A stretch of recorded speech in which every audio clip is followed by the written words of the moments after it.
বহু কাল আগের কথা। ভগবতীপুর নামে এক বিশাল সমৃদ্ধশীল গ্রাম ছিল। সেই গ্রামের জমিদার ছিলেন প্রতাপ সিং। যেমন ছিলেন শক্তিশালী, তেমনি ছিলেন প্রজাদরদী। সবকিছুই সুখ থাকতেও মনে ছিল এক সমুদ্রের চেয়েও গভীর কষ্ট। তাদের কোনো ছেলে ছিল না। ওগো, আমাদের বিয়ের ৮ বছর হয়ে গেল। আমার কোলে এখনো পর্যন্ত সন্তান এলো না। আমি প্রতিদিন এই কষ্ট আর সহ্য করতে পারছি না। তুমি আর কষ্ট পেও না। তোমার কষ্ট দেখলে আমি যে নিজেকে ঠিক রাখতে পারি না। আমি তো ভগবানকে রোজ ডাকি, কিন্তু ভগবান আমাদের দিক থেকে মুখ ফিরিয়ে আছে। গ্রামের লোকেরা তোমার সম্পর্কে কত কিছু কথা বলে, আমি আর এইসব সহ্য করতে পারছি না।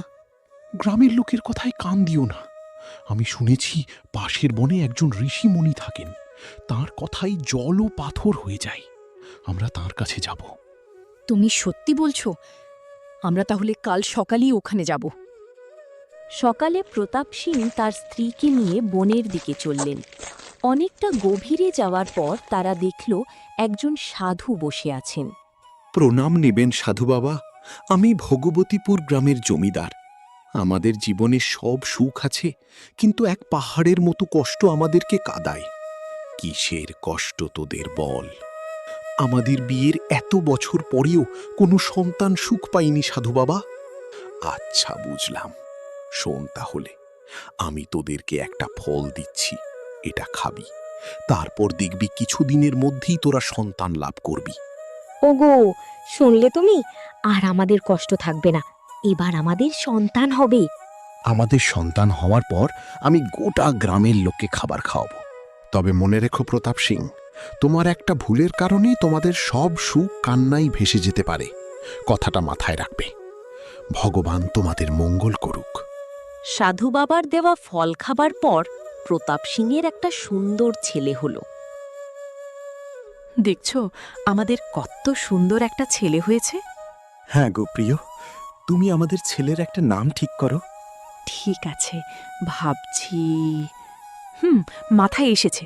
আজ থেকে এর নাম হবে বীরেন্দ্র সিং। ৬ বছর কেটে গেল। বীরেন্দ্র এখন হাঁটতে চলতে শিখেছে। তাকে নিয়ে জমিদার ও তার স্ত্রী খুব সুখে ছিল। কিন্তু পাশের বাড়ির মদন এর সেই সুখ সহ্য হচ্ছিল না, কারণ তার কোনো সন্তান ছিল না।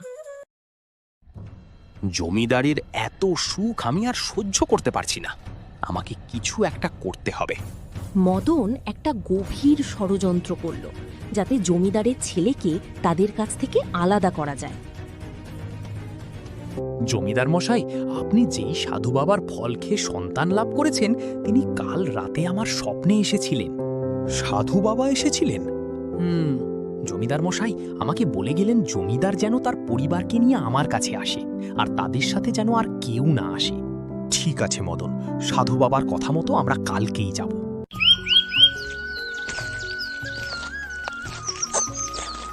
পরদিন সকালে জমিদার তার ছেলে ও স্ত্রীকে নিয়ে বেরিয়ে পড়ে।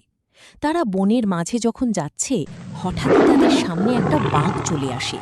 প্রতাপ, বাঘ এসেছে। তুমি আমাদের ছেলেকে নিয়ে চলে যাও, ততক্ষণ আমি বাঘটাকে আটকে রাখছি। না, আমি তোমাকে ছেড়ে যাব না।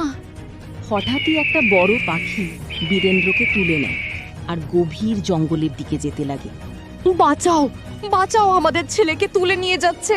বাঁচাও, কেউ তো বাঁচাও। ছাড়, আমাদের ছেলেকে ছাড়। জমিদার এত চেষ্টা করেও তার ছেলেকে বাঁচাতে পারল না। পাখিটা তাকে নিয়ে মাঝ জঙ্গলে ছেড়ে দিল।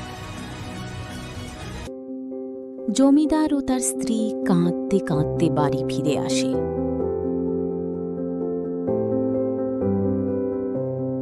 আমাদের ছেলেকে যে খুঁজে আনতে পারবে, তাকে আমি আমার সব ধন সম্পদ দিয়ে দেব।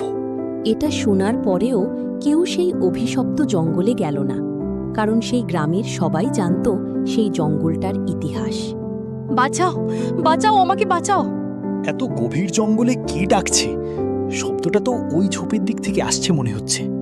বীরেন্দ্র দেখল যে একটা পাখি ঝোপে আটকে গেছে। এই পাখিটাকে ছাড়াতে হবে। বীরেন্দ্র যখনই পাখিটাকে ছাড়ালো, সে দেখল পাখিটা একটা মানুষে পরিণত হয়ে গেল। কে তুমি? পাখি থেকে মানুষ হয়ে গেলে কি করে? আমাকে একটা রাক্ষস অভিশাপ দিয়ে পাখি বানিয়ে দিয়েছিল। আমি 50 বছর এখানে আটকে ছিলাম। তুমি আমাকে বাঁচালে। বলো, তোমার কি চাই? আমি তোমাকে তাই দেব। আমার কিছু চাই না পড়ি।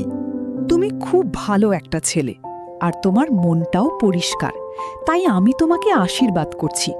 এই জঙ্গলে তোমার কেউ ক্ষতি করতে পারবে না, আর সব পশু পাখি তোমার বন্ধু হয়ে যাবে। তারপর পরই সেইখান থেকে উড়ে চলে গেল।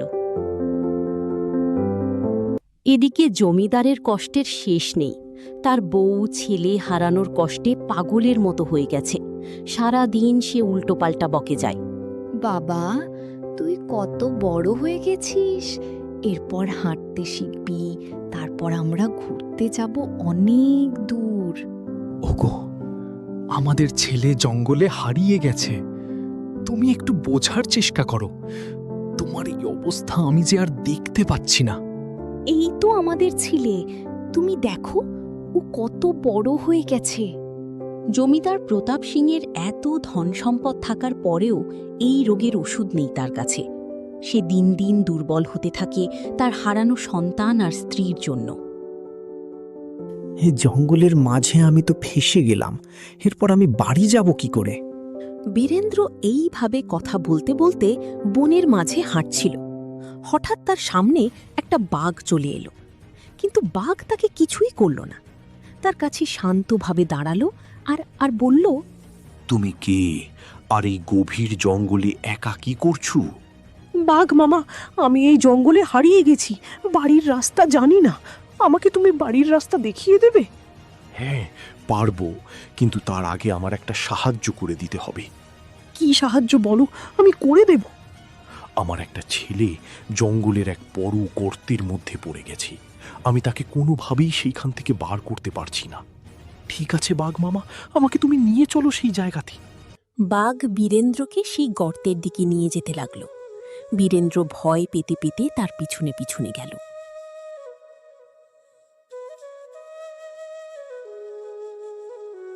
বাঘ আর বীরেন্দ্র সেই গর্তের কাছে গেল। বীরেন্দ্র দেখল বাঘের ছানাটা গর্তের নিচে বসে বসে কাঁদছে। বীরেন্দ্র ভাবতে লাগল বাঘের ছেলেটাকে কিভাবে সেইখান থেকে বাঁচাবে। আমার মাথায় একটা বুদ্ধি এসেছে। বাঘ মামা, এখানে কোনো জলাশয় আছে? জঙ্গলের বাম পাশে একটা জলাধার আছে। ঠিক আছে বাঘ মামা, তুমি আমাকে সেই জায়গাতে নিয়ে চলো। বাঘ বীরেন্দ্রকে সেই জলাধারের কাছে নিয়ে গেল। বীরেন্দ্র একটা পাথর, গাছের ডাল আর গাছের লতা নিয়ে একটা মাটি কাটার লাঠি তৈরি করল। বীরেন্দ্র সেই লাঠি নিয়ে জলাধারের একটা পাড় কাটতে লাগল, আর সেই জলকে গর্তের কাছ দিয়ে নিয়ে গেল। তুমি এটা কি করছো? বাঘ মামা, তুমি শুধু দেখো আমি কি করি। বীরেন্দ্র জানত বাঘের ছানা সাঁতার জানে, তাই সে জলাধারের জল কেটে এনে সেই গর্তের মধ্যে দেয় আর বাঘের ছানাটাকে বাঁচিয়ে নেয়। তোমার এর উপকার আমরা কোনো দিন ভুলব না। কখনো বিপদে পড়লে আমার কাছে আসবে। আমি আমার জীবন দিয়ে হলেও তোমার সাহায্য করব। বাঘ মামা, এরপর আমাকে বাড়ি পৌঁছে দাও। আমার মা বাবা আমার জন্য খুব চিন্তা করছে। ঠিক আছে, আমার সাথে চলো, আমি নিয়ে যাচ্ছি। বাঘ বীরেন্দ্রকে তার গ্রামে দিয়ে আসে, আর সেইখান থেকে আবার জঙ্গলে ফিরে যায়। বীরেন্দ্র যখন গ্রামের দিকে যায়, তার দেখা হয় একটা সাধুর সাথে। বীরেন্দ্র সাধু বাবার কাছে যায় আর বলে, প্রণাম সাধু বাবা, তুমি এই জঙ্গলে একা কি করছো? তোমার বাড়ি কোথায়? তুই আমাকে চিনবি না, কিন্তু আমি তোকে চিনি। তুই প্রতাপ সিংয়ের পুত্র। তুমি আমাকে কি করে চিনলে? সে অনেক কথা, পরে কোনোদিন দেখা হলে শোনাবো। এখন তোকে একটা কথা বলছি। বলো সাধু বাবা, তোকে পাখিতে তুলে নিয়ে গিয়েছিল, সেটা কোনো প্রাকৃতিক ঘটনা নয়। ওই গ্রামের মদন হিংসা করে এই সব ঘটনার ঘটিয়েছিল। তুই বাড়ি গিয়ে তোর বাবাকে এই সব কথা বলবি। ঠিক আছে সাধু বাবা, এরপর আমি বাড়ি যাই। বীরেন্দ্র বাড়ি গিয়ে তার বাবাকে সব কথা বলল। তার বাবা সবকিছু শুনে মদনকে শাস্তি দেয়। তাদের ছেলে ফিরে আসার পর তার মা ঠিক হয়ে যায়, আর তারা সুখে দিন কাটাতে লাগে।